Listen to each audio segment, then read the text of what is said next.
inspiration team, the inspiration team for the capital campaign has asked me to do, to give my generosity story. And I thought that I should give you a little background before I launch into my story, because there's a lot of missing pieces.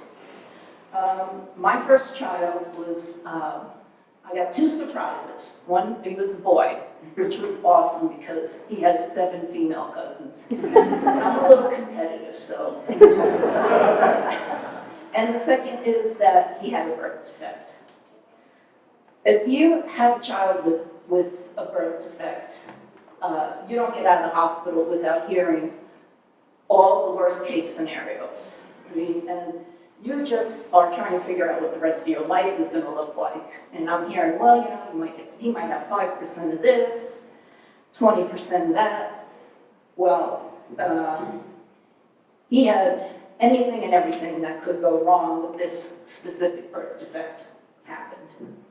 So despite our best efforts, he did pass away when he was 19 months old. This is starting to feel like a moth radio hour.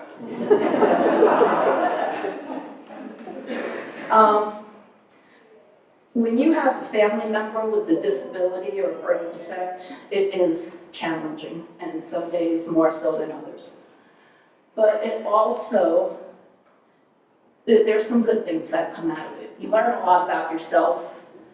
You learn about the ridiculously expensive healthcare system we have, because at the time, this was before the Affordable Care Act, there was a ceiling of $1 million, and Willie, in his 19 months, was dangerously close to that. So it's kind of terrifying. But the other thing that you learn is that people are really generous and supportive, and they want to be generous. So having said that, now I will launch into my most generous act I've ever witnessed. Our son Will was born with spina bifida. When he was 2 months old, by the way, spina bifida is, for those who are not familiar, a normal 2 defect. It's when the covering of your spinal column doesn't form correctly. It actually leaves an opening in the spine, and a sac comes out where pieces of the spinal column and, I've got to look at my notes here, and your nerve endings are pushed out. So depending where on your spine this happens, your movement, bowel movements, all of that stuff is can be impacted to varying degrees. So when he was 2 months old, I told you everything that could happen to this kid happened. He developed something called Chiari malformation, which is when your brain stem pushes into your spinal column. He was unable to swallow, had severe apnea episodes when he became agitated. We lived in Connecticut at the time, so pediatric neurosurgeons at Yale New Haven Hospital told us he would not survive, and a surgery that would relieve the pressure would compromise his quality of life, which was something that Gary and I was very concerned about. Unable to care for him at home, we had Willie transferred to a long-term care facility where the pediatric neurosurgeon on call and the facility administrator vehemently disagreed with Yale's assessment of the surgery. A friend recommended we send Willie's MRI to Dr. Ben Carson. Yes, that Ben Carson, guy who was in the previous Trump administration as the, I don't know, Holmes surgeon. But he was a great surgeon.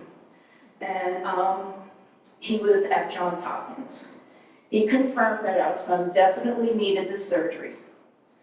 So this poor kid had already waited over a month. So we had him flown to Baltimore for the surgery, and then back to the long-term care facility for additional surgeries and recuperation. Side note, once I got back from Baltimore, I found out I was pregnant. So these two were 13 months apart. But when, you can do the math, when she was 6 months old and Willie passed away, I knew she was a gift. So at the time, my husband and I both worked for the same company. And when we got back from Baltimore, my manager presented us with a check for the entire amount of the air ambulance. I was overcome with emotion at the generosity of our coworkers. So, thank you.